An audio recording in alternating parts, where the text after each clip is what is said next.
Assalamualaikum warahmatullahi wabarakatuh. Alhamdulillahilladzi anara al-wujud bi maulidi sayyidil anam. Ahmaduhu ala ma'aulana minal in'am. Wa asyhadu an la ilaha illallah wahdahu la syarikalah. Syahadatan tanaha qailaha minal kurubil idham. Wa asyhadu anna sayyidana Muhammadan abduhu wa rasuluh dzus syafa'atil uzma yaumal izdiham. Wassalatu wassalamu ala sayyidina Muhammad wa ala alihi wa sahbihi alladhina sabakuna bil Islam. Rabbi syrah li sadri wa yassir li amri wa hlul 'uqdatam min lisani yafqahu qawli. Rabbi yassir wa la tu'assir, Rabbi tammim bil khair. Subhanaka la ilma lana illa ma 'allamtana innaka antal alimul hakim. Amma ba'du.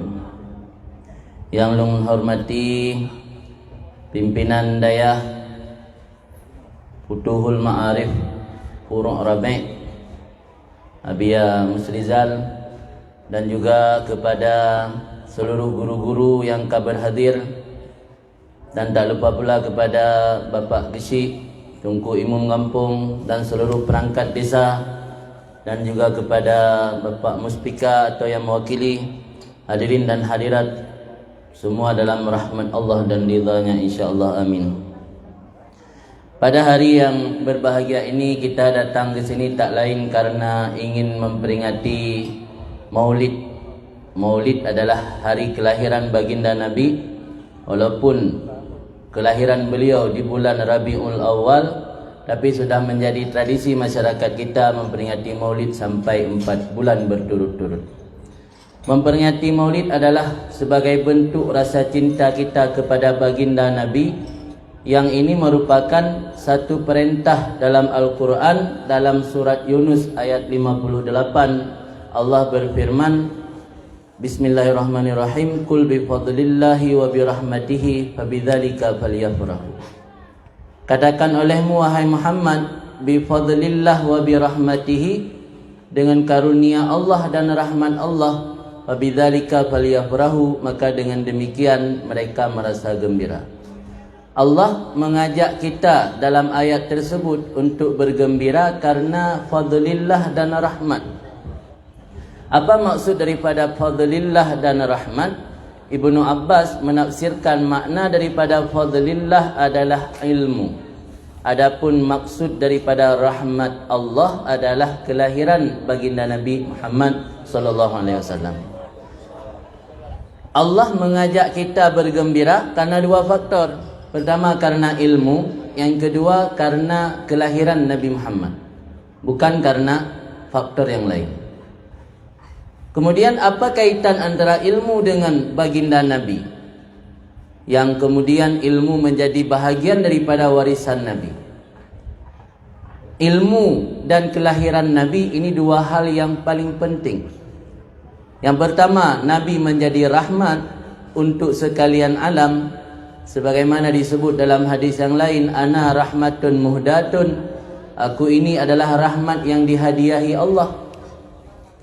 Kemudian ilmu juga menjadi warisan daripada baginda Nabi, yang sebagaimana disebut dalam sebuah hadis, innal anbiya wa rusul lam yuwarrisu dinaran wala dirhaman fa innama warasul ilma. Para nabi dan para rasul tidak mewarisi dinar dan dirham, mereka hanya mewarisi ilmu. Ilmu menjadi warisan Rasul, dan ilmu menjadi benteng untuk menjaga umat Rasul di akhir zaman. Maka ini ada kaitan antara ilmu dengan kelahiran baginda Nabi. Kita hidup di mana di zaman yang penuh dengan fitnah.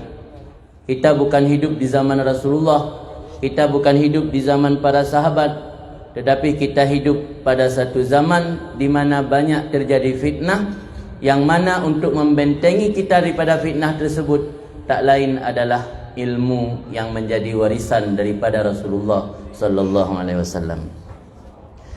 Kemudian sebelum kami melanjutkan tentang poin-poin penting yang sangkut paut dengan masalah fitnah akhir zaman, perlu kami bahas dulu tentang pentingnya menyelenggarakan kegiatan Maulid. Yang pertama, ayat yang kami bacakan tadi berkenaan tentang merasa gembira atas kelahiran Nabi. Yang kedua, mengingat posisi Nabi sebagai pemberi syafaat untuk umat. Banyak sekali hadis-hadis yang diriwayatkan bahawa Nabi adalah pemberi syafaat. Dan syafaat Nabi bukan hanya terbatas kepada orang-orang yang bertakwa saja, tetapi syafaat Nabi diberikan kepada orang-orang yang berbuat maksiat. Tetapi harus diingat, orang yang berbuat maksiat artinya dapat syafaat Rasul tapi terlambat, tidak dapat bukan menjadi kelas utama, kelas terakhir. Karena orang yang ada keimanan dalam hati pasti dapat syafaat Rasul. Dalam sebuah riwayat Rasulullah bertanya kepada sahabat, hal syafaati lil muttaqin, apakah syafaatku untuk orang yang bertakwa saja? Jawab Rasulullah, bukan untuk orang yang bertakwa saja, bal lil mutalawisin, tetapi untuk orang-orang yang berlumuran dengan dosa. Rasulullah memberi syafaat bukan hanya untuk orang yang bertakwa. Orang yang bertakwa itu sudah punya tiket sendiri untuk mendapatkan nikmat, untuk mendapatkan syurga Allah. Meskipun kita semua butuh syafaat Rasul, tapi yang sangat butuh kepada syafaat Rasul sebenarnya orang-orang yang ahli maksiat. Maka kegiatan maulid sebenarnya bukan hanya dilakukan di pesantren-pesantren. Orang yang jarang salat, orang yang suka mabuk-mabukan, kita biarkan mereka membuat acara maulid untuk mereka sendiri. Mudah-mudahan dengan keberkahan maulid mereka segera bertaubat dan meninggalkan perilaku maksiatnya. Kemudian dalam sebuah dialog antara Nabiullah Daud dengan Allah Subhanahu wa taala, Nabiullah Daud bertanya kepada Allah, wahai Allah, apa nikmat terkecil yang pernah engkau berikan kepada manusia? Jawab Allah Ta'ala, nikmat terkecil yang pernah kuberikan untuk manusia adalah nafas yang mereka hirup sehari-hari.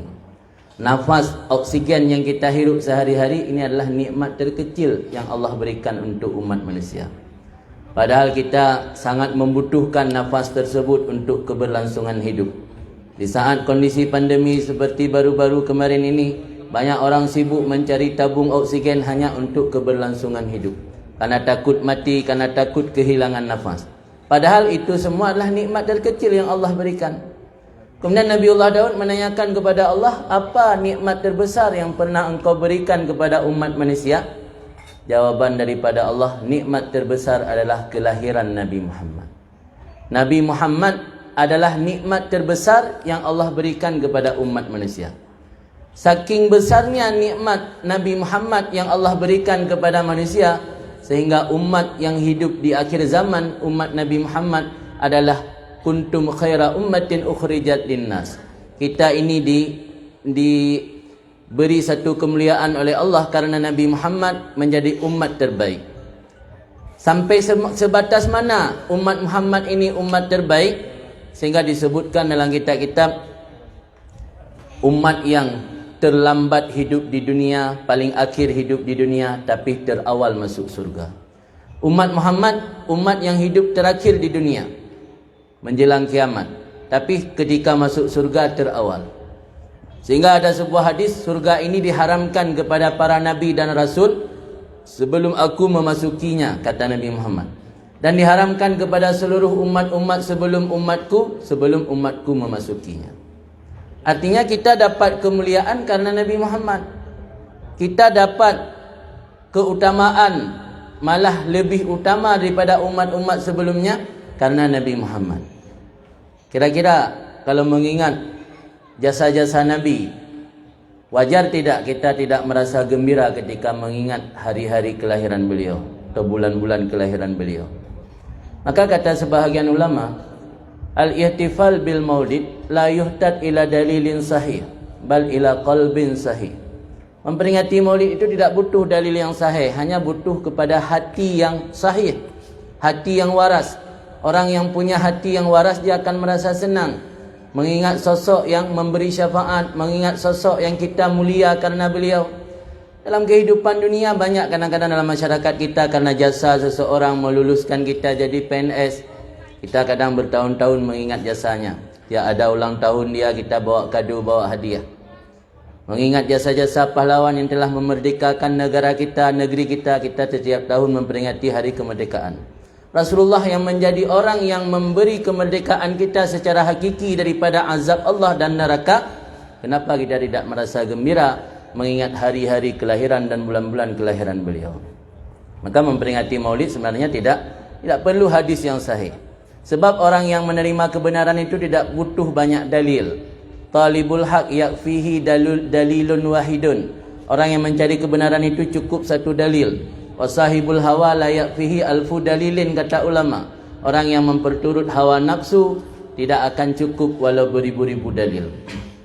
Kemudian dalam hadis Qudsi juga disebutkan bahawa Allah Ta'ala tidak akan menciptakan alam jagat raya ini kalau seandainya bukan Nabi Muhammad, bukan karena Nabi Muhammad. Laulaka ya Muhammad ma khalaqtul aflaq. Andainya bukan karena engkau wahai Muhammad, ma khalaqtul aflaq, tidak akan aku ciptakan falak. Maksud falak di sini adalah alam jagat raya ini, termasuk alam galaksi yang ada di atas sana. Ini disebut dengan aflak. Kemudian itu tentang poin pertama, kenapa pentingnya memperingati maulid. Inti daripada memperingati maulid sebenarnya bukan hanya sekedar kegiatan makan-makan, tetapi inti daripada memperingati maulid adalah bagaimana menumbuhkan rasa mahabbah dan rasa cinta kita kepada baginda Rasulullah sallallahu alaihi wasallam. Imam Ibnu Hajar Al-Asqalani, salah seorang ulama yang mensyarah kitab Sahih Bukhari yang terkenal dengan kitab Fathul Bari, beliau menyebutkan ada 4 cara memperingati maulid. Cara yang pertama beliau sebutkan dengan membaca Al-Quran. Mungkin ini bukan menjadi tradisi kita masyarakat di Nusantara. Membaca Al-Quran itu termasuk cara memperingati maulid. Kenapa membaca Al-Quran termasuk cara memperingati maulid? Karena ada hubungan antara Al-Quran dengan Rasulullah. Hubungan Al-Quran dengan Rasulullah bukan hanya sekedar Al-Quran itu kitab suci Allah yang diberikan kepada Rasul, tetapi akhlak dan kepribadian Rasul semuanya mencerminkan Al-Quran. Sehingga para sahabat pernah bertanya kepada Sayyidah Aisyah, isteri Rasulullah, bagaimana akhlak Rasulullah? Apa jawab Aisyah? Kana khuluquhu Qur'anan. Adalah akhlak Rasul itu Quran semua. Artinya tidak ada pernah didapatkan akhlak dan etika Rasulullah yang bertentangan dengan Al-Quran, hanya yang melanggih dengan Al-Quran. Semua inti daripada Al-Quran dipraktekkan oleh Rasulullah, menjadi akhlak beliau. Kemudian antara Al-Quran dengan Rasulullah punya posisi sama, pemberi syafaat. Pemberi syafaat. Mana dalil Al-Quran itu menjadi pemberi syafaat, penolong umat ketika di hari kiamat? Hadis yang berbunyi, Iqra'ul Quran fa innahu ya'ti yaumal qiyamah syafi'an li ashabi. Baca Al-Quran, Al-Quran itu akan datang pada hari kiamat menjadi syafi'an, pemberi syafaat untuk ashab. Ini perlu kita pahami beda antara posisi Rasul memberi syafaat dengan posisi Al-Quran. Al-Quran memberi syafaat li ashabih, tapi Rasulullah memberi syafaat walau kepada ahli maksiat. Berarti lebih luas dan lebih lengkap syafaat Rasul ketimbang syafaat Al-Quran. Al-Quran hanya membantu orang yang menjadi ashab. Ashab, kenapa dalam hadis disebut ashab bukan qari? Beda kalau qari orang baca Al-Quran. Kalau ashab orang yang selalu menyertai Al-Quran. Artinya orang yang sering baca Al-Quran, tiap hari dia baca Al-Quran walau hanya setengah lembar, itu disebut ashab. Tapi kalau baca Al-Quran hanya bulan Ramadan, itu pun di awal Ramadan, itu bukan ashab. Ashab, pengertian ashab dalam istilah bahasa Arab seperti ashabul kahfi, berdiam dalam gua kahfi sampai ratusan tahun, disebut ashab. Ashabul kahwa, orang yang selalu minum kopi, setiap hari 3 kali minum kopi, sama seperti makan nasi, 3 kali minum kopi, itu disebut ashabul kahwa. Kalau minum kopi cuma seminggu sekali, itu pun kena asam lambung, itu bukan ashabul kahwa. Jadi ashabul Quran itu orang yang selalu membaca Al-Quran. Baru Quran menjadi penolong dia pada hari kiamat. Jadi hubungan antara Al-Quran dengan Rasulullah sangat erat. Maka Ibnu Hajar Al-Asqalani menyebutkan salah satu cara memperingati maulid itu dengan membaca Al-Quran. Cuma zaman sekarang orang sudah menjauhi Al-Quran, sehingga salah seorang ulama dari kalangan Salafi, ulama Salafi yang hidup di abad pertama dan kedua dan ketiga Hijriah, bukan Salafi sekarang. Salafi yang dimaksud dalam kitab-kitab yang kita pelajari di pondok ulama salafi itu orang yang hidup masa sahabat, masa tabi'in, masa tabi'in. Artinya abad pertama Islam, abad kedua dan abad ketiga. Kalau salafi yang istilah di luar sana itu orang hidup zaman-zaman baru ini, itu bukan salafi. Jadi salah seorang ulama salafi dari kalangan tabi'in yang bernama Imam Ad-Dhahhak, beliau sudah memprediksi kira-kira 13 abad yang lalu, beliau sudah memprediksi bahwa akan ada satu zaman di mana umat dalam zaman tersebut membiarkan Al-Quran berdebu. Apa kata beliau? Ya'ti 'alan nas zamanun taksuru fihi al-ahadis wa yabkal mushaf alaihi al-ghubar la yundar fih. Akan datang satu zaman di mana dalam zaman tersebut taksuru fihi al-ahadis. Kalau kita terjemah bahasa kita, al-ahadis tersebut kalimat plural daripada hadis. Hadis maknanya obrolan, berbicara. Al-ahadis, banyak berbicara dan obrolan. Kira-kira dalam bahasa media sosial yang namanya obrolan itu apa? Chatting. Ada media untuk obrolan WhatsApp, ada media untuk obrolan Instagram, ada media untuk obrolan Telegram, miligram, kilogram dan macam-macam. Jadi semua media-media tersebut itu sudah diprediksi oleh ulama dahulu. Taksuru fihi al-ahadis, akan datang satu zaman di mana dalam zaman tersebut banyak orang taksuru, banyak terjadi obrolan-obrolan. Sehingga saking banyaknya obrolan, wa yabkal mashaf alaihi al-ghubar, Al-Quran dibiarkan berdebu. La yundar fih, tidak pernah dilihat, diperhatikan, tidak pernah dibaca. Tapi HP tidak pernah berdebu. Karena setiap kali kita membuka WhatsApp, habis WhatsApp buka Facebook, habis Facebook buka Instagram, habis Instagram buka Telegram, habis Telegram kembali lagi ke WhatsApp. Jadi setiap saat kita buka, kita sapu terus HP, jadi tidak pernah sempat berdebu. Tapi Al-Quran saya yakin pasti berdebu, cuma beda mungkin antara banyak atau kurang debunya. Yang pasti jelas pasti berdebu. Tapi HP tidak sempat berdebu. Jadi apa yang terjadi fenomena sekarang sudah diprediksikan oleh ulama-ulama dari dahulu. Maka jauhnya umat daripada Al-Quran ini menjadi salah satu penyebab umat ini sulit untuk menghindar diri daripada terjerumus dalam fitnah zaman, terseret dalam fitnah zaman. Kedua, cara memperingati Maulid menurut Ibnu Hajar Asqalani yaitu dengan banyak bersedekah. Orang yang punya harta Allah titipkan bersedekah harta tersebut untuk kebaikan, itu salah satu bentuk memperingati Maulid. Karena banyak sekali hadis Nabi menganjurkan kita bersedekah. Kalau kita bilang cinta sama seseorang, pasti kita senang melakukan hal-hal yang disenangi oleh orang yang kita cintai. Kalau benar kita cinta sama Rasulullah, senang melakukan sedekah karena Rasulullah senang ketika orang bersedekah. Sampai-sampai hal yang tidak mungkin terjadi, tapi Rasulullah mengatakan mungkin dengan bersedekah. Contohnya qada takdir Allah. Tidak ada yang menolak qada kecuali sedekah, kecuali doa dan sedekah. Dan contoh yang lain, ada orang yang tertimpa kena penyakit yang tidak mungkin sembuh, tapi Rasulullah menganjurkan dengan bersedekah. Hadis da'u mardakum bisadaqah, obati orang yang sakit dari kalian dengan cara bersedekah. Tapi jangan sedikit, biaya berobat di rumah sakit sampai 50 juta, bersedekah 50 ribu. Ketika tidak sembuh, kita meragukan hadis Nabi. Coba kita bersedekah, misalnya kebutuhan operasi 50 juta, coba bersedekah 25 juta, InsyaAllah sembuh. Pernah ada satu cerita di negara tetangga di Singapura, pernah saya baca di internet, cerita kisah nyata. Ada seorang TKW sedang kerja di Singapura. Dia setiap saat, setiap bentar-bentar masuk ke kamar mandi, ke toilet, dan lama. Jadi tuan rumah dia seorang ibu yang ibu tersebut muslimah.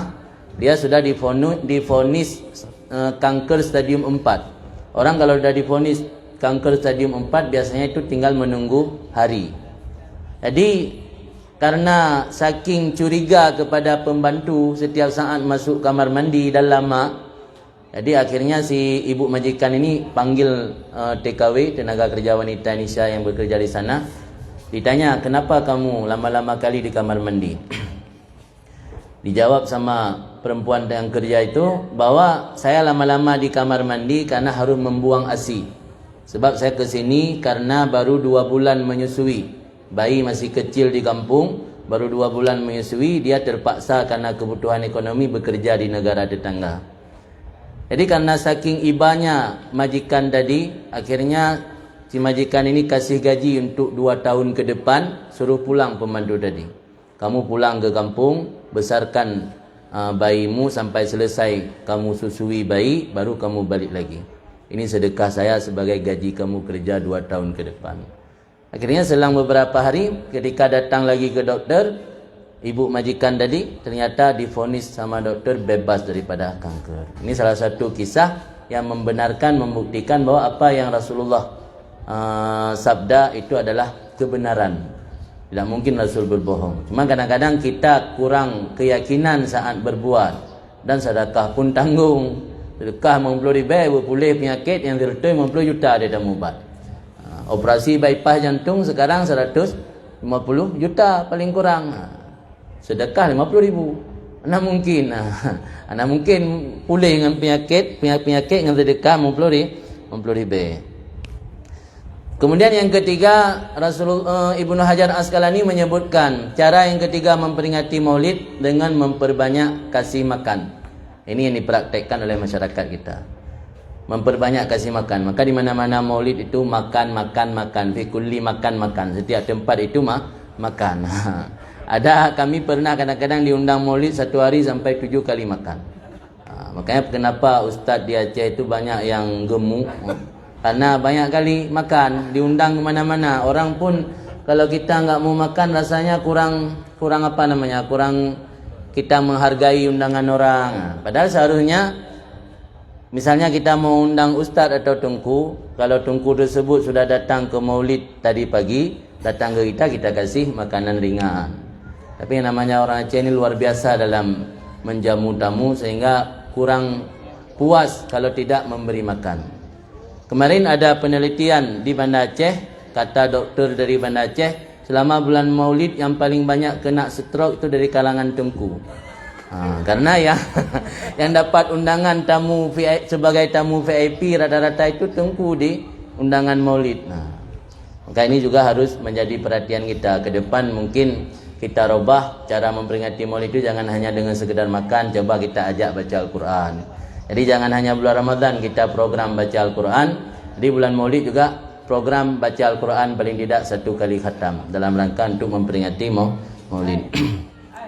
Kemudian yang keempat, cara memperingati Maulid menurut Ibnu Hajar Asqalani dengan cara membaca kisah Rasul, membaca syair-syair tentang pujian Rasul seperti Barzanji, Ziyaul Lami, Simtud Durar dan syair-syair yang lain yang telah ditulis oleh para ulama. Itu cara-cara memperingati Maulid, dan yang berlaku pada tradisi masyarakat Aceh adalah dengan memperbanyak memberi makanan. Memberi makanan secara berlebihan ini tidak tercela dalam agama. Dalam agama ada 2 perkara yang tidak tercela. Yang pertama sedekah, walaupun dengan berlebihan. Karena dalam agama kita perbuatan yang berlebihan itu dicela. Dalilnya ayat yang berbunyi innallaha la yuhibbul musrifin. Allah tidak suka kepada orang yang berlebih-lebihan. Kecuali kata ulama 2 perkara yang boleh berlebihan dan tidak tercela. Pertama bersedekah, yang kedua memuliakan tamu. Ini juga menjadi prinsip orang Aceh. Dalam memuliakan tamu itu luar biasa, kadang-kadang menu sampai 10 macam menu. Padahal yang dimakan cuma 3 macam. Kemudian poin yang kedua, sebelum selesai tausiah kita, yang ingin kami sampaikan tentang masalah fitnah yang terjadi di akhir zaman. Rasulullah sudah mewanti-wanti 14 abad yang lalu. Dalam sebuah hadis riwayat daripada Hizam bin Hakim daripada Nabi SAW, Nabi bersabda, innakum qad asbahtum fi zamanin kasirun fuqaha'uh qalilun khutaba'uh. Kalian sekarang, kata Rasul, hidup di zaman yang kasirun fuqaha'u qalilun khutaba'u.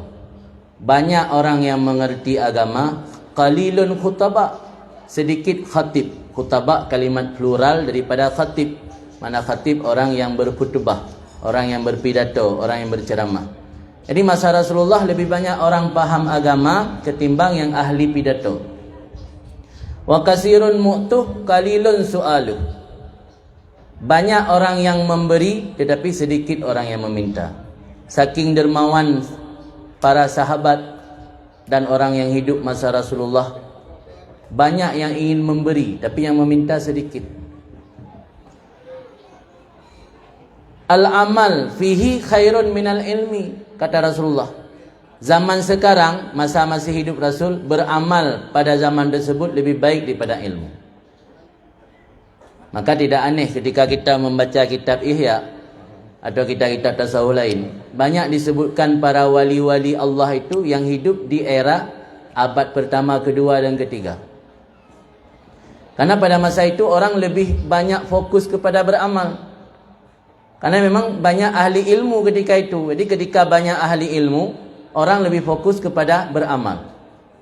Tapi sekarang karena di mana-mana orang sudah kurang paham tentang ilmu, maka lebih bagus menyebarkan ilmu daripada fokus beramal. Amal maksud sini memperbanyak amal sunat. Kalau amal fardu itu sudah menjadi pokok, itu tidak ada tawar-menawar. Jadi Rasul bersabda, al-amal fihi khairun minal ilmi. Beramal pada zaman ketika itu lebih baik daripada ilmu. Maka banyak para sahabat memfokus mereka dalam beramal, para tabi'in, tabi'in. Sehingga Imam Ghazali pernah menceritakan dalam Ihya, kenapa orang dulu banyak yang jadi wali? Karena mereka dalam menuntut ilmu ini tujuannya untuk beramal, mencari ridha Allah. Karena raja-raja dahulu kebanyakan orang alim. Ketika berlaku masa khilafah Abbasiyah, berlaku sistem hierarki, kerajaan diwariskan kepada putra meskipun dia belum memiliki kapasitas. Masih kecil sudah diwariskan kerajaan, masih kecil sudah jadi sultan, sudah jadi raja. Dia tidak punya ilmu, akhirnya mengajak ulama untuk tinggal di istana menjadi penasehat raja. Ketika itu bergeserlah niat orang mencari ilmu. Itu Imam Ghazali sampaikan dalam kitab Ihya. Dulu orang cari ilmu, tugasnya, niatnya hanya untuk mencari ridha Allah, untuk supaya dia sah dalam beramal dan mencari ridha Allah. Tapi sekarang sudah bergeser, karena ada penasehat raja dari kalangan ulama, ada majlis-majlis yang dibentuk oleh raja sebagai majlis tempat bernaung para alim ulama. Jadi orang mencari ilmu, niatnya sudah ke sana, sudah bergeser. Maka karena niatnya sudah bergeser, bukan lagi karena Allah semata-mata, maka terjadilah perubahan-perubahan yang kita lihat seperti sekarang ini. Jadi zaman Rasulullah banyak orang yang memiliki pemahaman agama yang kuat, tapi sedikit orang yang berbicara. Sekarang berbalik, lebih banyak orang berbicara ketimbang paham agama. Kemarin-kemarin masih artis, hari ini pakai baju koko, pakai peci, sudah jadi ustaz. Karena pandai menguasai retorika. Dan ini tidak aneh, karena Imam Sayuti di abad 9 beliau hidup, beliau sudah membuat satu statement bahwa al-alim indal awam man sa'idal mimbar. Orang alim dalam pandangan masyarakat awam itu yang sanggup menaiki mimbar, yang sanggup menguasai mimbar, yang sanggup beretorika dalam berbicara, yang sanggup membuat orang tercengang mendengar ceramahnya, itulah orang alim dalam pandangan masyarakat awam. Kemudian Nabi melanjutkan hadis tersebut, wasayati zamanun, akan datang satu zaman, qalilun fuqaha'uh kasirun khutaba'uh. Banyak, sedikit orang yang benar-benar memahami agama, tapi kasirun khutaba'uh, banyak yang berkhutbah, yang berceramah. Kasirun su'aluh qalilun mu'tu, banyak orang yang meminta tetapi sedikit yang memberi. Kebalikan, terbalik. Orangnya orang minta, hanasi yang proposal teruk gantu, hanasi yang deng bak jalan puduk drum. Rata sago, rata tempat di mana-mana banyak orang yang meminta tapi yang memberi sedikit. Kalau dulu banyak yang memberi, saking banyak yang memberi sehingga tidak tahu mau beri ke mana karena jarang yang minta. Kita kan kadang-kadang tidak mudah memberi sesuatu kepada orang. Bisa jadi dia tidak butuh. Kadang-kadang orang kalau punya harta sendiri tersinggung kalau kita beri. Maka zaman Rasulullah itu banyak yang ingin memberi tapi yang meminta sedikit. Sekarang terbalik, banyak yang meminta tapi yang memberi sedikit. Apa kata Rasulullah? Al-ilmu fihi khairun minal amal. Ilmu dalam kondisi tersebut lebih baik daripada beramal. Kondisi sekarang ini lebih baik kita punya ilmu agar membentengi kita daripada fitnah, ketimbang kita fokus dalam mengejar amal-amal sunat, tetapi kita tidak memiliki ilmu daripada yang menjaga kita daripada fitnah. Kita sekarang hidup pada zaman yang diriwayatkan Nabi dalam hadis riwayat Abi Umamah, satakunu fitanan yusbihur rajul fiha mu'minan wa yumsi kafiran. Akan terjadi fitnah, kata Rasulullah, di mana seorang mukmin ketika pagi masih beriman, sorenya sudah jadi kafir. Rentang waktu antara pagi dan sore sangat pendek. Dalam waktu yang sangat singkat orang bisa berubah iman. Ini sudah terbukti. Baru-baru ini berapa bulan lalu ada anak Aceh yang keluar dari Islam hanya gara-gara satu bungkus nasi. Itu yang beredar di media. Apa yang terjadi sebenarnya kita tidak tahu. Tapi alhamdulillah Allah memberi hidayah, akhirnya dia kembali lagi ke Islam. Artinya apa yang disabdakan Rasul sudah terjadi sekarang. Cuma mungkin dalam masyarakat kita masih kita anggap aman. Tapi di luar sana, di daerah-daerah yang kadang-kadang minoritas umat Islam, sudah terjadi apa yang disabdakan Rasul. Dan masyarakat sekarang luar biasa jauh daripada orang-orang berilmu. Saya pernah bulan yang lalu pergi ke Surabaya, ke Dalwa. Di sana ketemu sama Habib Segaf. Beliau sudah profesor sekarang dan beliau juga rektor IAIN di Dalwa. Beliau ceritakan ada beberapa akademik di Makassar membuat satu penelitian selama 10 tahun. Bukan waktu yang singkat, 10 tahun mereka buat penelitian untuk meneliti kira-kira masyarakat Indonesia ini berapa persen yang mengenal ahli agama dan berapa persen yang mengambil ilmu dari ahli agama. 10 tahun mereka buat penelitian, diambil sampel rata provinsi, rata-rata kabupaten diambil sampel. Kesimpulan yang mereka ambil dari penelitian yang mereka buat, 15%. 15% masyarakat muslim di Indonesia yang mengenal ulama dan yang mengambil ilmu dari ulama. Kira-kira 15% kan tidak sampai sepertiga. Tidak sampai sepertiga masyarakat mengambil ilmu dari ulama. Berarti masih banyak orang yang punya agama Islam tapi kurang mengerti agama yang sebenarnya. Maka tidak aneh banyak kita lihat praktek-praktek dalam beribadat dalam masyarakat yang kadang-kadang masih jauh daripada sah. Inilah keadaan yang kadang-kadang fitnah yang terjadi sekarang, tidak bisa orang membedakan mana yang kebenaran, mana yang kebatilan. Jadi hidup di zaman sekarang, zaman yang penuh fitnah. Tapi kita enggak usah pesimis. Karena Rasulullah dalam hadis tersebut setelah mengatakan bahawa orang di zaman fitnah ketika pagi masih beriman, sore sudah jadi kafir, Rasul membuat satu pengecualian, illa man ahyahullah bil ilmi. Orang yang Allah hidupkan dengan ilmu. Orang yang Allah hidupkan dengan ilmu, dia akan selamat daripada fitnah akhir zaman. Karena hakikat fitnah di situ jangan diartikan fitnah bahasa Aceh atau fitnah bahasa Indonesia. Fitnah bahasa Aceh, kita mengatain orang di belakang, itu maknanya fitnah. Jangan fitnah aku ya. Tapi fitnah yang maksud dalam bahasa hadis-hadis tersebut, maksud fitnah di situ adalah zaman di mana kita tidak tahu lagi mana yang benar, mana yang salah. Atau zaman di mana banyak terjadi hal-hal yang justru menyebabkan kita mendapat amarah Allah, atau menyebabkan kita masuk neraka. Itu disebut fitnah. Sekarang zamannya banyak hal-hal tersebut, maka disebut zaman fitnah. Cuman fitnah itu apakah kita hindari? Tidak bisa kita hindari karena pasti terjadi. Rasulullah dalam banyak hadis sahih menyebutkan di antara tanda-tanda kiamat itu banyak timbul fitnah. Kalau anda pernah membaca hadis Jibril, dalam hadis Jibril itu pertama ditanyakan oleh Jibril kepada Rasulullah tentang iman, sehingga lahirlah ilmu tauhid. Yang kedua ditanyakan tentang Islam, lahirlah ilmu fikih. Yang ketiga ditanyakan tentang ihsan, lahirlah ilmu tasawuf. Tapi ada yang terlupakan di akhir hadis tersebut, Rasulullah menanyakan tentang kiamat. Maka ulama di dunia sekarang membuat satu disiplin ilmu yang disebut dengan fikih tahawulat. Habib Abu Bakar Al-Adni yang tinggal di Hadramaut, beliau membuat satu fikih bernama fikih tahawulat. Fikih tahawulat itu fikih untuk membaca gejala-gejala perubahan zaman dan bagaimana kita mensikapi. Jadi artinya kita tidak bisa mengelak daripada apa yang telah Rasulullah sabdakan, tetapi ulama mengajar kita bagaimana menyikapi hal tersebut.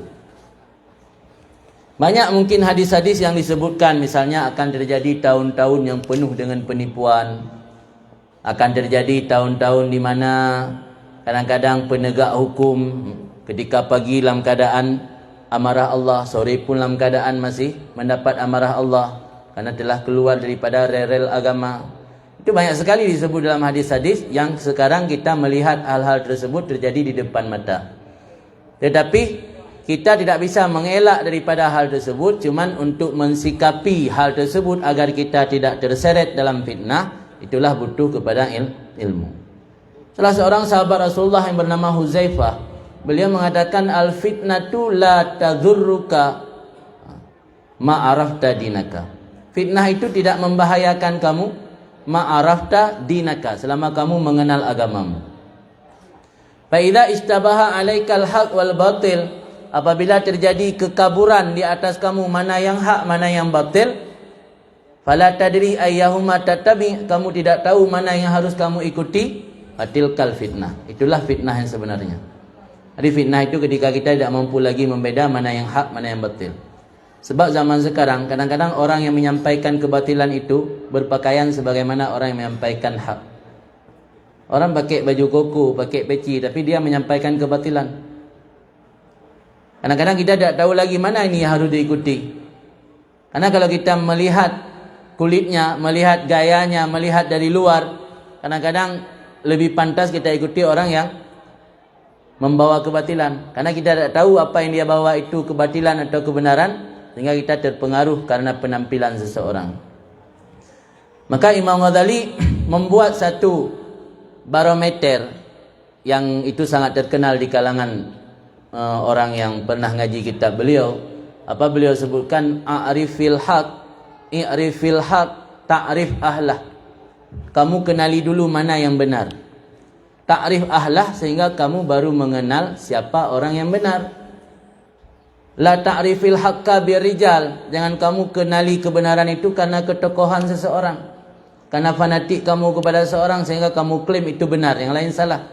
La ta'rifil haqq birrijal, i'rif ahlahu, i'rif fil haqqa ta'rif ahlahu. Jangan mengenal kebenaran karena ketokohan seseorang, sehingga apa yang dia sampaikan itu mesti benar, walaupun itu salah. Tapi kenal dulu mana yang salah, mana yang benar, sehingga siapapun yang menyampaikan, walau anak kecil, kalau benar itu tetap benar, kalau salah itu tetap salah. Bagaimana kita mengenal itu benar dan bagaimana kita mengenal itu salah? Kuncinya dengan ilmu, bukan dengan yang lain. Maka belajar dulu. Jangan karena kita sudah fanatik sama seseorang baru kita belajar sama dia. Itu mengenal kebenaran karena ketokohan namanya. Tapi kenali dulu kebenaran dengan cara belajar kepada guru-guru yang mempunyai jelas ilmunya. Guru yang jelas ilmu itu jelas di mana dia berguru. Sebelum dia mengajarkan kita, kita tahu background dia, di mana dia berguru. Guru dia di mana dia berguru, guru dia di mana berguru.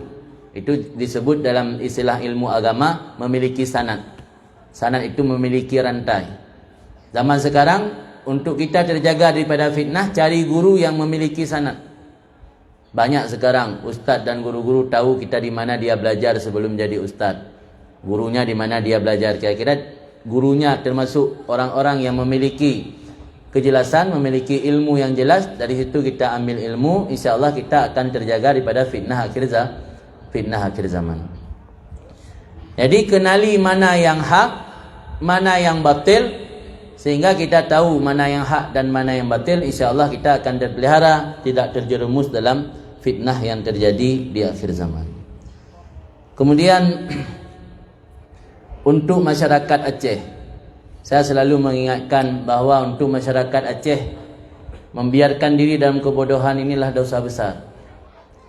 Bila yang kejahilan tersebut berkaitan dengan fardhu'in, masyarakat Aceh tidak tahu fardhu'in, ini dosa besar. Karena kejahilan yang diberi kemaafan dalam agama cuma dua kategorinya. Pertama, man nasya'a ba'idan anil ulama, orang yang hidup jauh daripada ulama. Yang kedua, man karuba ahduhu minal Islam, orang yang masanya hampir dengan Islam. Biasa orang Aceh sebut mu'allaf. Dua buah kelompok, dua kategori yang diberi kemaafan dalam keadaan jahil. Artinya tidak tahu agama tetapi diberi keodoran atau diberi kemaafan. Ada dispensasi, cuma dua kelompok. Orang yang hidup jauh daripada ulama dan orang yang baru masuk Islam. Kira-kira di Kampung Simpang Winyo, nah orang mu'allah atau yang ji'uh hudib daripada ulama. Kan? Maksud ulama di situ bukan MPU, bukan ulama karismatik. Ulama di situ orang yang punya ilmu yang mampu dia berikan kepada orang yang butuh. Kan ulama. Ulama dalam bidang untuk sah salat, ulama dalam bidang untuk sah wudu, ulama dalam bidang untuk sah puasa. InsyaAllah masyarakat Aceh tidak ada yang tidak tahu agama. Hampir setiap desa ada orang yang diantar anaknya ke pesantren untuk ngaji. Maka bisa kita pastikan masyarakat Aceh tidak masuk dalam jahil makdur. Apalagi Islam sudah datang di Aceh. Kalau dalam buku Rihlah Ibnu Battutah, salah seorang pengembara berkeliling dunia dari negeri Maroko yang bernama Ibnu Battutah, beliau menulis satu kitab berjudul Rihlah Ibnu Battutah, 2 jilid besar. Dalam Rihlah Ibnu Battutah disebutkan beliau singgah di Pasai tahun 1345 Masehi. Kira-kira 6 abad yang lalu.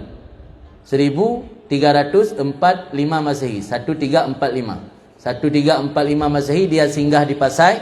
Diceritakan Raja Pasai ketika itu naik kuda, naik kenderaan gajah, dan ketika hari Jumat imamnya pakai baju jubah, rajanya pakai serban hadir Jumat dan memiliki qadhi yang berhukum sesuai dengan mazhab Syafi'i.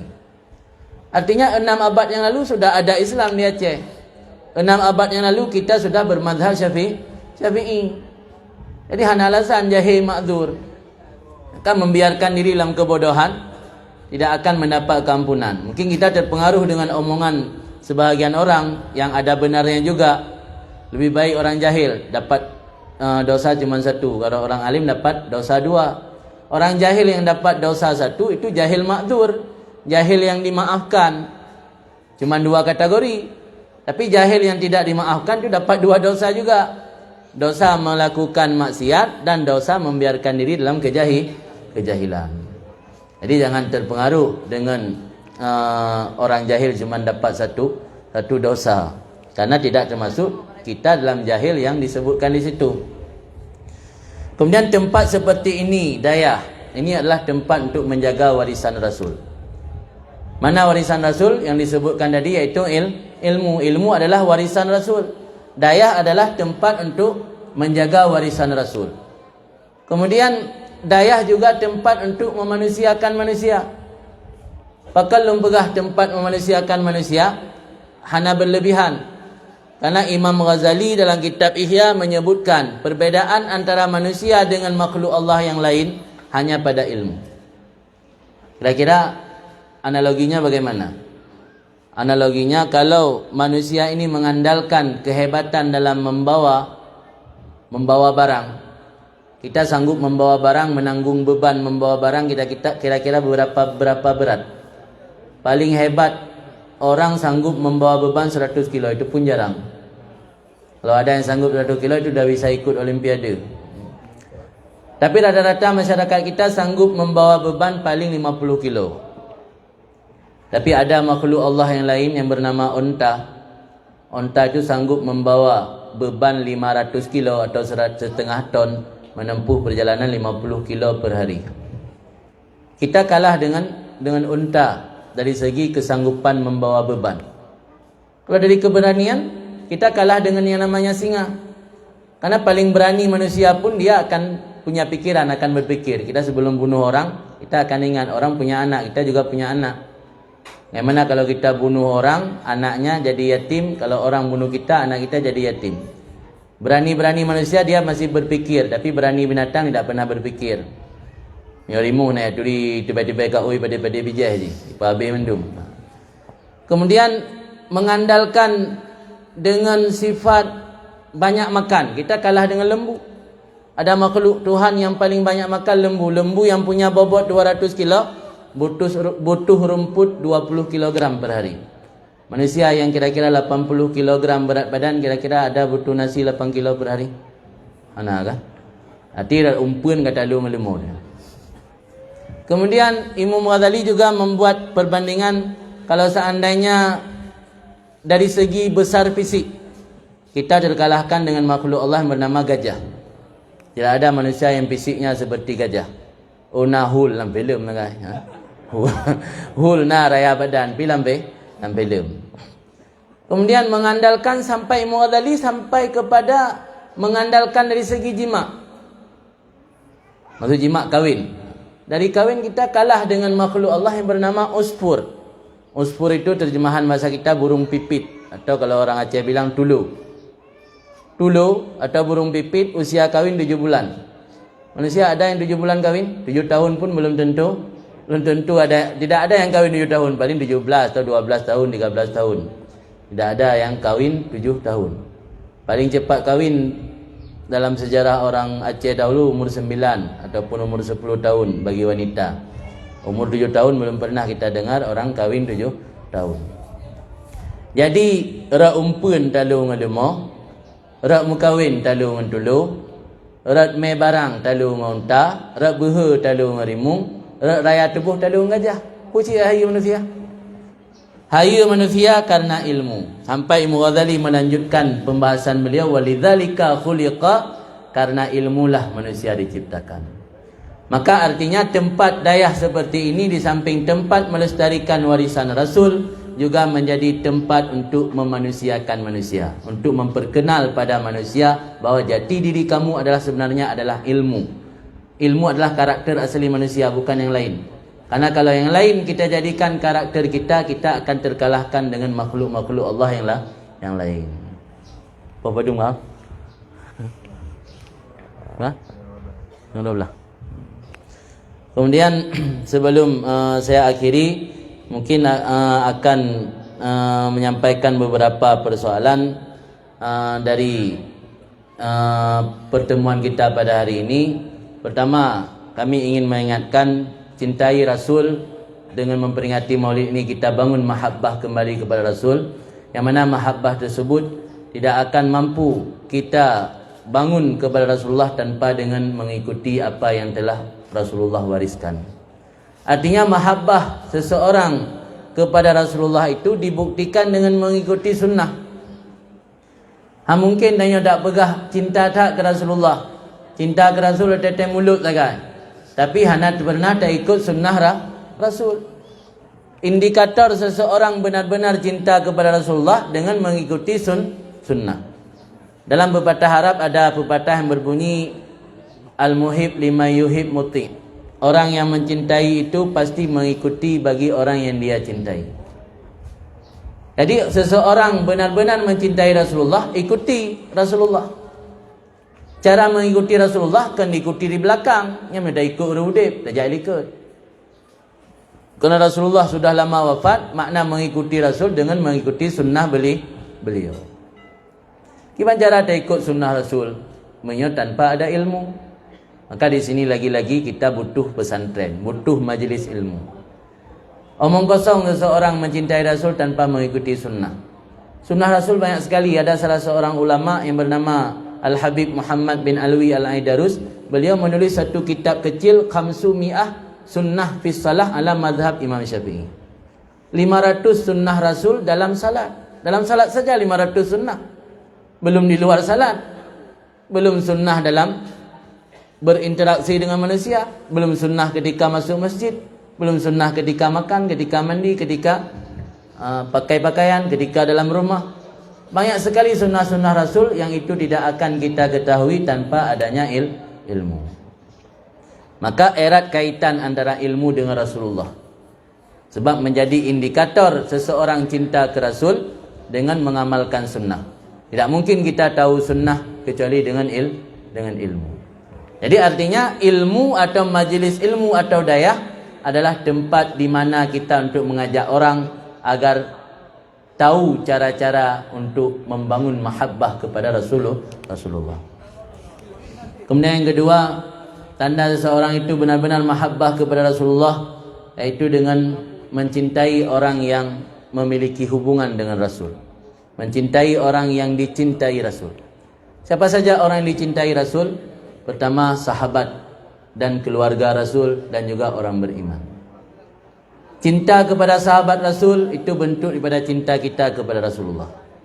Cinta kepada Ahlul Bait itu bentuk daripada cinta kita kepada Rasulullah. Cinta kepada orang mukmin itu bentuk daripada cinta kita kepada Rasulullah. Karena orang mukmin dari dulu Rasulullah sudah memanggil dengan panggilan saudara. Dalam sebuah hadis disebutkan, aku rindu kepada saudaraku, kata Rasulullah. Para sahabat bertanya, bukankah kami ini saudaramu ya Rasulullah? Engkau adalah sahabatku. Saudaraku adalah orang yang hidup di akhir zaman. Mereka tidak pernah melihatku, tetapi mereka beriman denganku. Orang mukmin ini orang yang sudah dipanggil berabad-abad lalu dengan panggilan saudara oleh Rasulullah. Maka mencintai orang mukmin berarti mencintai Rasulullah.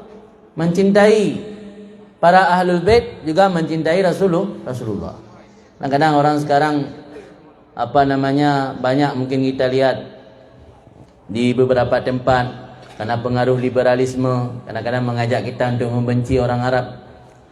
Ini ajakan membenci orang Arab, ujung-ujung nanti benci Rasulullah. Karena Rasulullah adalah orang Arab. Ada sebuah hadis riwayat Al-Hakim yang berbunyi, hubbul Arab nifakun wa hubbul Arab imanun wa bughduhu nifakun. Mencintai orang Arab itu termasuk kesempurnaan iman, dan membenci orang Arab termasuk tanda-tanda kemunafikan. Kemudian yang ketiga, salah satu indikator cinta kepada Rasul, mencintai Al-Quran. Ini juga sudah diterangkan pada awal tadi. Kemudian yang keempat, indikator seseorang mahabbah kepada Rasul, yaitu meninggalkan apa yang dilarang oleh Rasulullah. Jadi kira-kira dalam kehidupan kita sudah ada tanda-tanda tersebut. Kalau belum, berarti kita wujudkan. Semoga kita termasuk dalam orang yang benar-benar mencintai Rasulullah. Kalau sudah ada, berarti kita mempertahankan.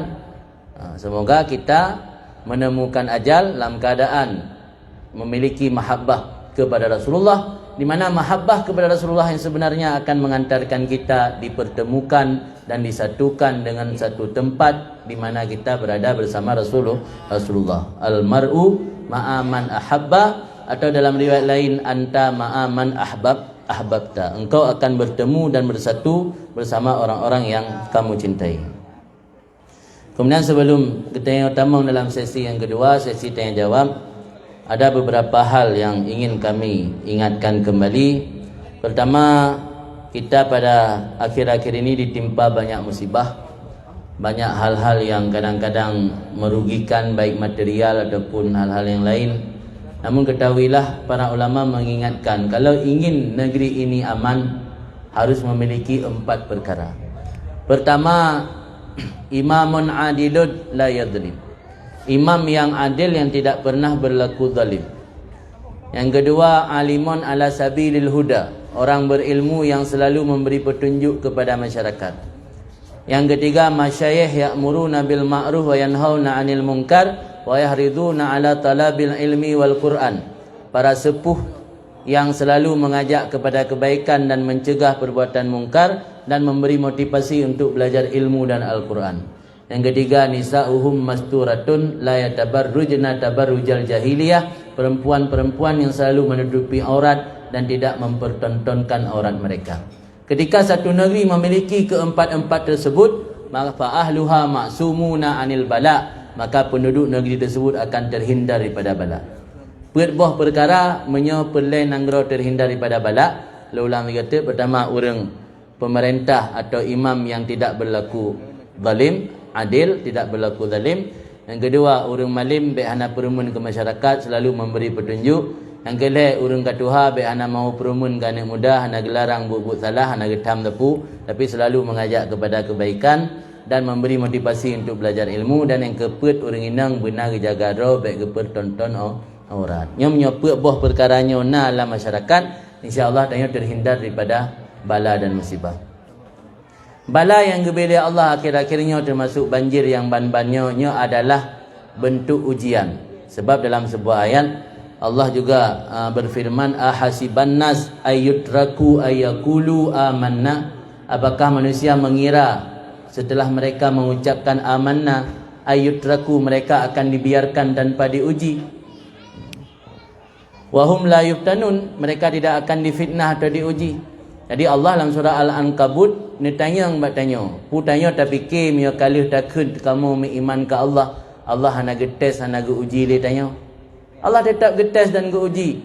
Malah ketika nak salah sira urang temanyang mbak Imam Qurtubi, pakan Allah le gebi bala ke urang saleh. Pakan Allah le gebi bala ke urang ahli ibadat. Jawaban Imam Qurtubi mangat beda teh urang yang ibadat dengan hati tulus, teh urang yang beribadat dengan dusta.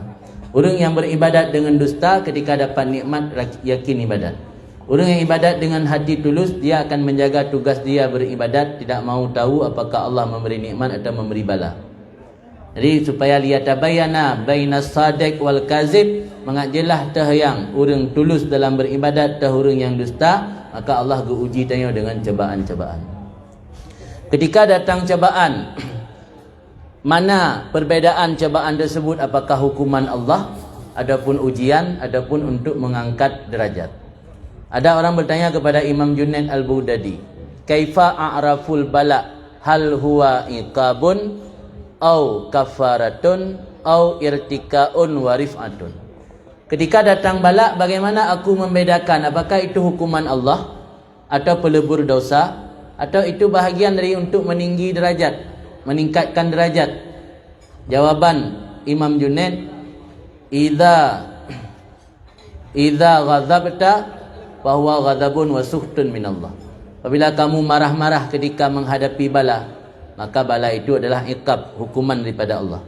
Wa idza sabarta fa huwa kafaratun. Bila engkau bersabar menghadapi bala, fa huwa kafaratun, maka itu adalah pelebur dosa. Wa idza radita, apabila engkau ridha dalam menghadapi bala, fahuwa irtifa'un wa rif'ah, irtika'un wa rif'ah, maka itu adalah untuk meninggikan derajat. Biasa yang terakhir ini adalah pangkatnya para nabi dan para wali. Hanya mereka yang mampu ridha ketika menghadapi bala. Kebanyakan orang Islam biasa kita syok ketika menghadapi bala, tapi berakhir dengan kesabaran. Itu kita orang mukmin. Itu insya-Allah menjadi pelebur. Yang langsung ridha ketika dapat bala itu hanya tingkatan para rasul dan para wali. Kebanyakan orang mukmin biasa syok dulu, baru kira-kira beberapa hari baru mau dia melatih kesabaran. Tapi insya-Allah menjadi kafarah, pelebur dosa. Tapi ketika bila datang bala kita syok dan tidak pernah mau melatih kesabaran, malah semakin menjauh daripada Allah, tidak lagi beribadat dengan alasan ngapain saya ibadat, ngapain salat, akhirnya saya dapat musibah juga. Itu hakikatnya hukuman daripada Allah. Dan gebi hukuman di akhirat, gebi hukum di dunia. Mudah-mudahan kita semua dalam menghadapi berbagai cobaan dalam kehidupan bisa mengantarkan cobaan tersebut kepada tahapan-tahapan ibadat, tahapan-tahapan untuk meningkatkan kedekatan kita kepada Allah dalam rangka mencari ridha Allah. Karena ridha Allah adalah rezeki yang paling sempurna. Rezeki memang ada 4 macam levelnya. Ada rezeki dalam bentuk harta, ada rezeki dalam bentuk afiah, ada rezeki dalam bentuk diberikan anak-anak yang saleh, dan rezeki yang paling utama dan sempurna adalah mendapat ridha Rabbil Alamin, ridha Tuhan sekalian alam. Itulah menjadi puncak tujuan dalam kehidupan kita, mencari ridha Allah. Maka dalam doa lebih awal celaka ridha ketimbang laki syurga. Allahumma inna nas'aluka ridhaka baru wal jannata. Kan awal jannah ada dua ridha. Sebab tidak bernilai Allah kasih syurga tapi Allah tidak ridha. Orang kasih rumah mewah sama kita, tapi dia jangankan ngomong senyum pun tidak mau. Kira-kira kita rasa puas mendapatkan rumah tersebut. Pasti kita merasa kurang nyaman mendapatkan hadiah, tapi yang kasih hadiah tidak pernah ridha. Maka kita memohon ridha Allah dahulu, baru kita meminta surganya. Kalau Allah sudah ridha, pasti dikasih surga. Selanjutnya kita masuk dalam sesi yang kedua, sesi tanya jawab. Silakan bertanya, karena kunci ilmu itu adalah dengan bertanya.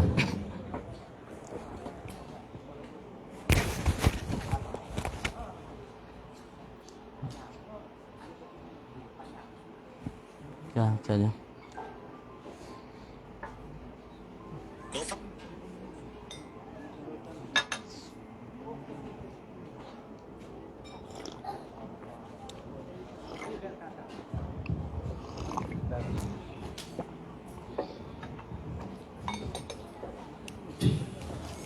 Baiklah, hadirin muslimin yang dirahmati Allah Subhanahu wa taala. Baru saja kita mendengarkan tausiah yang disampaikan oleh Ibu kita yang mulia Abi. Selanjutnya seperti yang telah kita janjikan bersama, akan ada sesi tanya jawab. Dan bagi para hadirin, kami masih menerima pertanyaan-pertanyaan yang masuk. Bisa dituliskan melalui secari kertas ataupun bisa juga mengirimkan pertanyaan di nomor WhatsApp 0813 5418 6155. Dan juga bagi para hadirin tamu-tamu mulia yang ingin bertanya secara langsung, kami persilahkan juga. Namun sebelumnya, untuk mempersingkat waktu, kita bacakan pertanyaan yang sudah masuk. Pertanyaan yang pertama, saat ini Indonesia sedang trending oleh kaum papan atas tentang spiritual atau adopsi boneka arwah. Artinya memelihara boneka tapi dianggap bernyawa dan seperti anak kandungnya sendiri, bahkan dijadikan sebagai pintu rezeki anak. Dan ditakutkan budaya ini bakal menjalar. Nah, pertanyaannya, menurut Abi sendiri bagaimana hukumnya tentang spiritual ini? Pada Abi kami silakan. Terima kasih. Pertama, saya belum pernah melihat secara nyata atau secara langsung fenomena tersebut, karena mungkin ini terjadi di kota-kota besar atau di tempat di provinsi-provinsi yang lain. Tentang masalah meyakini, kalau umat Islam meyakini dalam arti kata meyakini sama seperti kekuatan Allah, ini bisa menjadi penyebab kufur ataupun syirik. Tapi kalau hanya meyakini sebatas untuk sebagai sebab, sama seperti kita menanam padi untuk dapat rezeki, menanam sayur-sayuran untuk dapat rezeki, karena Allah memberi jalan kepada kita melalui usaha, itu tidak bisa menjadi penyebab kufur. Tapi kalau memelihara atau apa namanya tadi, boneka bernyawa, dianggap bernyawa tapi tidak bernyawa, dari situ saja sudah ada kebohongannya. Dia dianggap bernyawa padahal baterai ya, kayak baterai dalam. Soalnya belum pernah melihat nyata, makanya saya sulit untuk memberi solusi hukum bagaimana. Jadi intinya kalau kita percaya pada boneka tersebut, inilah bentuk kebodohan di umat Islam akhir-akhir ini. Sebagaimana digambarkan dalam sebuah hadis, itu akan datang tahun-tahun sanawatun khadda'atun, tahun-tahun yang penuh dengan tipuan. Jadi sekarang orang yang kalau mungkin dulu orang yang berkhianat diberi kepercayaan, itu masih mending, masih orangnya, masih manusia. Cuman dia suka berkhianat, dipercaya. Orang yang punya amanah dikhianati, orang yang banyak menipu itu yang dipercaya. Ini malah lebih parah lagi. Jadi yang dipercaya sekarang bukan dari manusia, kenjin. Mentangga orangnya mempelihara percaya ke jinnya, ke boneka. Percaya ke bonekanya lebih parah lom. Ini adalah sabar-sabar bentuk daripada sufaha, daripada orang-orang bodoh. Jadi berbicara persoalan hukum tergantung si yang memelihara tadi. Kalau dia punya keyakinan dengan sebab boneka tersebut bisa mendatangkan rezeki, walaupun kita tidak beribadat, kita tidak berbakti kepada orang tua, kita tidak mencari rezeki, tapi boneka tersebut mampu memberi rezeki sebagaimana Allah memberi rezeki, maka itulah satu bentuk kufur. Tapi kalau hanya memelihara atau mempergunakan boneka tersebut hanya sebatas untuk hiburan, kehiburan mentang, ya anak bubu. Tapi buku yang bisa-bisa masuk dalam kategori haram. Karena yang sama seperti menyimpan benda-benda dalam bentuk patung, dalam bentuk patung dan kubah dalam rumah, ini dilaranglah agama, malah dia ke penyebab han kita malaikat rahmat. Jadi enan mentang yang ilun jawab karena han untuk kiban kenyataan boneka tersebut. Mudah-mudahan katanya orang-orang Islam dan orang beriman dijauhi daripada hal-hal yang hana jelas. Ini kata apa bentuk kebodohan. Kemudian pertanyaan selanjutnya, Abi, di tempat kami saat pelaksanaan fardu Jumat ada yang niatan zuhur, ada juga yang tidak. Sedangkan di tempat kami ahli Jumatnya belum cukup 40 orang. Bagaimana penjelasan yang sebenarnya tentang ahli Jumat itu? Terima kasih. Ini berbicara tentang pendapat yang kuat yang biasa disampaikan oleh para ulama, khususnya dari kalangan dayah-dayah, punya satu etika dalam memberi fatwa ataupun jawaban hukum kepada masyarakat. Itu harus memberi fatwa berdasarkan pendapat yang kuat. Kita tidak menafikan banyak terjadi khilafiyah, banyak terjadi perbedaan pendapat ulama dalam persoalan masalah agama. Dan hukum fikih ini sangat dinamis, berbeda dengan persoalan akidah. Persoalan akidah tidak ada tawar-menawar. Tapi kalau persoalan fikih, mazhab yang dibenarkan sampai hari ini saja ada 4. Ini menunjukkan fikih itu sangat dinamis. Tetapi dalam persoalan masyarakat Aceh yang mana dari abad ke-15 sudah berpemahaman mazhab Syafi'i, maka ulama sampai hari ini khususnya ulama dayah tetap memberi jawaban hukum berdasarkan mazhab Syafi'i. Maka ini saya jawab berdasarkan mazhab Syafi'i. Dalam mazhab Syafi'i, syarat untuk sah Jumat itu harus dilaksanakan oleh 40 orang yang penduduk tetap. Tidak boleh 40 orang termasuk orang yang tugas di situ tetapi dia sorenya pulang ke tempat dia domisili. Artinya dalam bahasa kita disebutkan mustautin. Mustautin itu orang yang bertempat di situ, berdomisili di situ, dan dia tidak akan beranjak dalam kondisi apapun. Kalau berdomisili di situ hanya dalam tenggang waktu beberapa bulan, selesai tugas dia kembali, itu bukan mustautin. Misalnya seperti tentara yang di-BKO-kan ke satu tempat, nanti pada bulan-bulan atau tahun depan dia dipindah lagi ke tempat lain, itu masuk dalam mustautin. Maka harus punya penduduk tempat yang tidak pernah meninggalkan lokasi tersebut kecuali dalam kondisi berbahaya, misalnya gempa ataupun tsunami yang lain cerita. Dalam kondisi normal dia tidak akan meninggalkan tempat tersebut sebagai tempat dia berdomisili. Harus ada 40 orang baru sah kita laksanakan Jumat. Kemudian maksud ahli Jumat itu bukan ahli bahasa Aceh. Kalau ahli bahasa Aceh itu punya kecerdasan, punya kemampuan, ya. Dia ahli tukang, ahli bedah. Ahli Jumat, yang kita terjemah ahli Jumat dalam kitab pertama harun muzakkar, ragam. Ini hurun merdeka. Alian ragam, mukallaf, balik, makai, merdeka. Dan mustautin yang mana ahli Jumat. Hana menulis dalam tabur kita mana ahli Jumat baju kubur ketubah. Hana menulis dalam tabur kita mana ahli Jumat baju gantok khatib di kedi mahalangan hana. Sehingga ada sebahagian kampung yang kadang-kadang masyarakat inan kurang pemahaman agama, agak hansip ahli Jumat. Arti nama di kampungnya nak orang yang merdeka, lelaki, balik, berakal dan ganyan berdomisili tetap yang termasuk ahli Jumat. Benar perlu. Hana perlu, hana wajib Jumat. Wajib jak bak kampung lain menyadih kedengar nida, dia kedengar azan di kampung lain yang wajib jak. Mihana kakak hana wajib. Hukum miadah Jumat dalam kitab Nihayatul Zain karangan Syekh Nawawi Al-Bantani disebutkan ada 3 hukum miadah Jumat. Haram bila sudah pasti sah. Miadah zuhur maksudnya. Miadah zuhur haram bila sudah pasti sah Jumat. Bila meragukan sah Jumat, sunat miadah. Bila pasti tidak sah, wajib miadah. Lebar hukum miadah zuhur. Kira-kira pelaksanaan Jumat di kampung Danau apakah masuk dalam kategori meragukan sah? Yang meragukan berarti sunat miadah dulu. Kenapa di kawasan Banda Aceh dan Aceh Besar masih berlangsung tradisi iadah zuhur?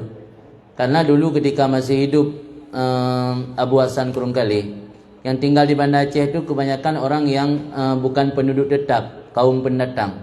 Orang dari PD yang mekat ke dia sahabat Gualam. Orang dari luar Langsa, dari Aceh Timur yang belajar di Banda Aceh, minta ngekos tempat kos dia selesai kuliah pulang dalam kampung. Jadi karena hana penduduk tetap, maka rata-rata tempat di Banda Aceh dan sekitarnya melakukan iadah zuhur. Karena kebanyakan masyarakat yang berdomisili di sekitaran masjid kebanyakanlah pendatang yang mereka satu saat selesai tugas akan pulang ke kampung halaman. Maka karena meragukan kesep bilangan Jumaat dan ke betul-betul mustautin atau hana, gepegat tradisi iadah zuhur.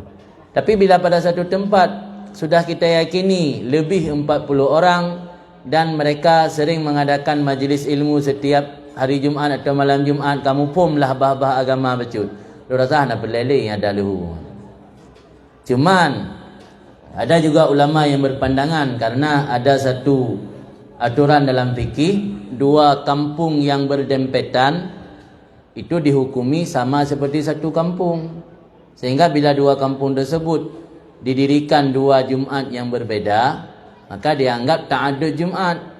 Sehingga bila terjadi ta'adud, mana yang lebih dulu takbiratul ihram itu yang sah. Itu lagi kampung di Aceh orang ya. Karena kalau dalam kitab fikih dahulu, fikih-fikih klasik disebutkan bahawa qaryah ataupun kampung itu biasa terpisah oleh pembatas. Hari ini kita lihat masyarakat kita di Aceh, apalagi di kota-kota seperti di Langsa, antara satu kampung dengan kampung yang lain tidak ada lagi pembatas. Sehingga kadang-kadang ada satu rumah yang rumah itu pas posisinya di atas garis pembatas. Sehingga sebelah rumah masuk dalam desa yang lain, dalam desa misalnya desa Sukorejo, satu rumah masuk dalam desa Harapan Kita misalnya. Jadi satu rumah yang sama satu pemilik, tapi rumahnya sebelah masuk ke satu kampung, sebelah lagi masuk kampung yang lain. Artinya sudah muttasil. Wal qaryatani muttasilatani kal qaryatil wahid. Dalam kitab Minhaj, dua qaryah yang bersambung dihukumi sama seperti satu qaryah. Jadi sehingga pelaksanaan Jumaat yang memiliki masjid masing-masing di qaryah tersebut, di dua qaryah tersebut, itu dianggap ta'adud karena sama seperti satu qaryah. Ini salah satu alasan kenapa ulama Aceh menganjurkan untuk iadah zuhur. Tapi beliau bertanya, kata yakini dan antara satu desa dengan satu desa ada pembatas. Sebenarnya solusinya gampang. Kita suruh Pak Camat atau Bupati untuk supaya membedakan mana pembatas desa antara dua desa tersebut. Dengan gegelang batah li camat atau li bupati atau li gubernur, yang kajet ta hukum li kullin hukumuh. Setiap qaryah memiliki hukum masing-masing. Solusi ada sebenarnya. Jadi persoalan iadah itu tidak disepakati wajib, tergantung kondisi di lapangan. Apakah kita yakini sah salat Jumaat? Kalau yakin tidak ada persoalan yang membuat kita ragu sah salat Jumaat, hukum iadah zuhur haram. Pengyata iadah untuk qada luhu yang kana napu yang baik tak maksud iadah luhu untuk hana sah Jumaat penuh. Adapun yang meragukan sunat, yang yakin hana sah Jumaat, yang si wajib iadah zuhur. Menangnya kena. Pertanyaan selanjutnya, Abi,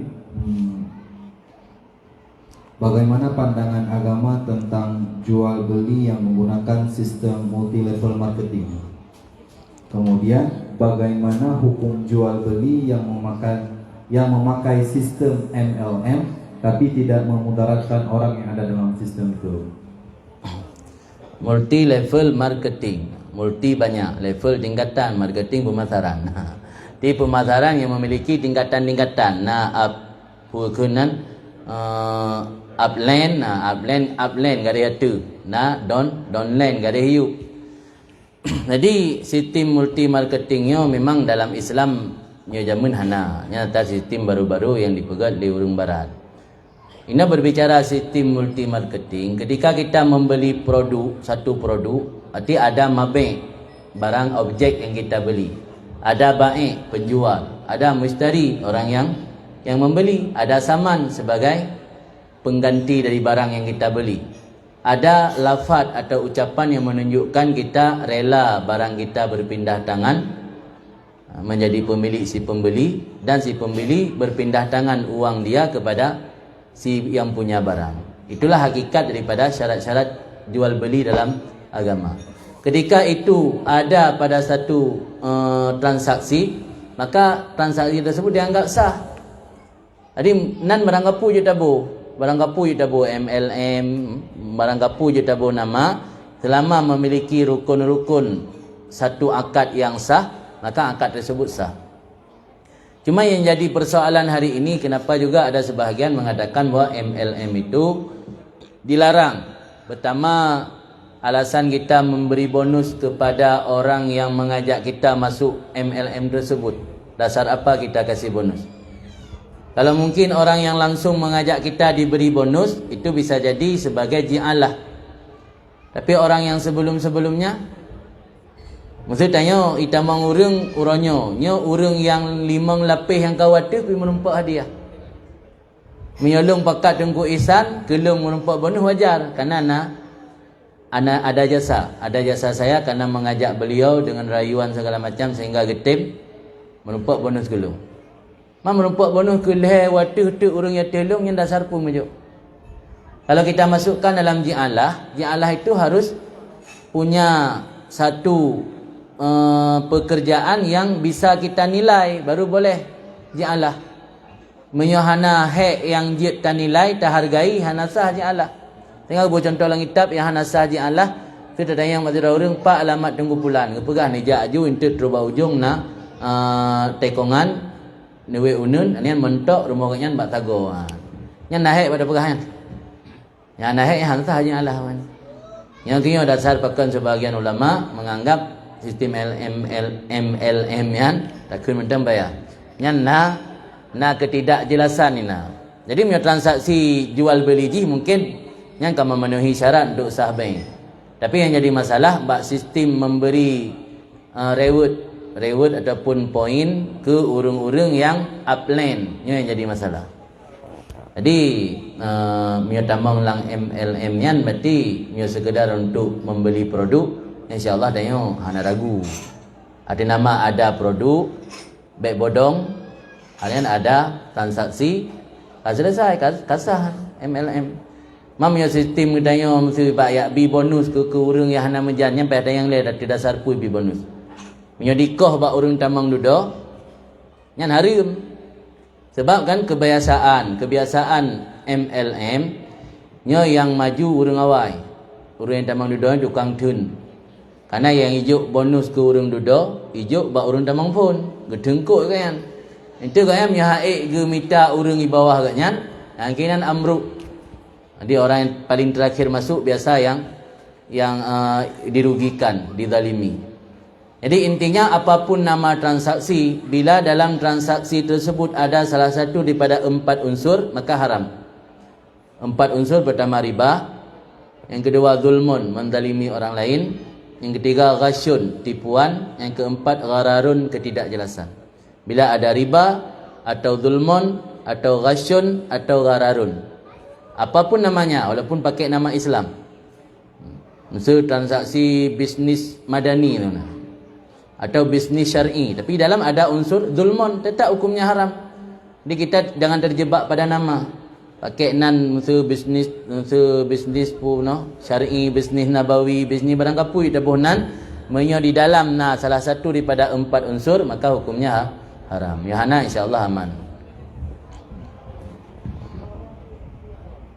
Baiklah tuan-tuan guru sekalian serta tamu-tamu undangan kami yang mulia, kami mohon maaf atas keterbatasan waktu kita pada hari ini. Dan insya-Allah pertanyaan-pertanyaan yang sudah masuk nanti akan dijawab oleh guru kita Abi Musrijal di waktu yang lain. Kemudian agar mendapatkan keberkahan dan rahmat daripada Allah Subhanahu wa taala, mari sama-sama kita menutup acara ini dengan membaca doa yang akan dipimpin langsung oleh guru kita Abi. Pada Abi kami persilakan. Mari kita berdoa, mudah-mudahan Allah kabulkan hajat dan doa kita. A'udzubillahi minasyaitonir rajim.